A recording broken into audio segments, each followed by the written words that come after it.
سامعین سے وقار آپ حضرات درس حدیث کی سماعت کر رہے ہیں، اور ہم درس حدیث کے اندر آپ حضرات کے سامنے رمضان کے فضائل بیان کر رہے ہیں۔ اس کے بعد انشاءاللہ العزیز رمضان کے مسائل آپ کے سامنے بیان کریں گے۔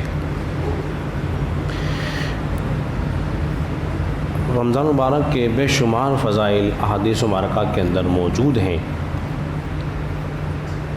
صرف اس بات سے اندازہ لگا لیجیے، اگر کسی نے ایک روزہ بھی چھوڑ دیا اور وہ اس روزے کی قضا ساری زندگی کرتا رہے تو وہ اجر و ثواب نہیں ملے گا جو رمضان مبارک میں اس کو اجر و ثواب ملتا۔ ساری زندگی بھی رکھتا رہے تو وہ اجر و ثواب نہیں پائے گا جو اجر و ثواب رمضان میں اسے ملتا۔ حضرات محترم، روزہ رکھنا یعنی کہ روکے رہنا، روزے کی حقیقت ہے روکے رہنا، کہ کھانے پینے سے رکے رہنا یہ روزے کی حقیقت ہے۔ بالکل اسی طرح اگر روزے کی حقیقت کو اور پانا ہے تو پھر اپنے آپ کو تمام خرافات سے بھی روکے رہنا ہوگا۔ انہی میں سے آنکھ کا بھی روزہ ہوگا، کان کا بھی روزہ ہے، پیروں کا بھی ہے، ہاتھ کا بھی ہے، یعنی کہ کان، ہاتھ، پیر سے اپنے آپ کو بچانا ہے، ان اعضاء کو بچانا ہے۔ کس سے؟ گناہوں سے بچانا ہے۔ ایسا نہ ہو کہ آنکھ روزہ رکھنے کے باوجود بھی غلاظت ہی دیکھ رہی ہو۔ ایسا نہیں ہو سکتا کہ روزہ رکھنے کے بعد آپ خرافات والے کام میں مشغول رہتے ہوں، یہ کیسے ممکن ہے؟ اللہ کے بندے تو وہ ہوتے ہیں جو جب اللہ کی رضا کی خاطر روزہ رکھا ہے تو پھر وہ تمام خرافات کو چھوڑ دے گا جس سے اللہ نے منع فرمایا ہے۔ جو چھوڑ دے گا وہ روزہ کی حقیقت کو پا لے گا، اور جسے روزہ رکھا اور کانوں سے گانے سنتا رہا، فلمیں ڈرامے دیکھتا رہا اور دیگر خرافات میں مبتلا رہا تو واضح طور پر رسول اللہ کا فرمان ہے، جو گالی گلوچ کرتا رہا، چیخ و پکار کرتا رہا، لڑائی جھگڑا کرتا رہا، اس کے متعلق واضح طور پر فرمان ہے رسول اللہ صلی اللہ علیہ وسلم کا، اللہ کو کوئی حاجت نہیں ہے اس شخص کے روزے رکھنے کی، اس کو سوائے بھوک و پیاس کے کچھ حاصل نہیں ہوتا۔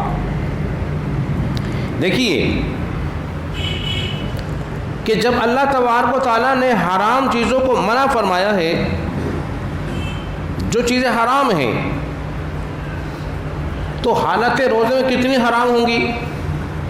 روزے کے علاوہ جو چیزیں حرام ہیں، کہ غیبت حرام ہے، چغلی حرام ہے، دیگر کام جو حرام ہیں، جن کاموں سے منع کیا گیا ہے، اگر وہی کام حالت روزے میں رکھ کے کرے گا تو پھر کتنا بڑا گنہگار ہوگا، یہ کتنی بڑی بدنصیبی کی بات ہوگی۔ نہیں، پاک علیہ الصلوۃ والسلام نے ارشاد فرمایا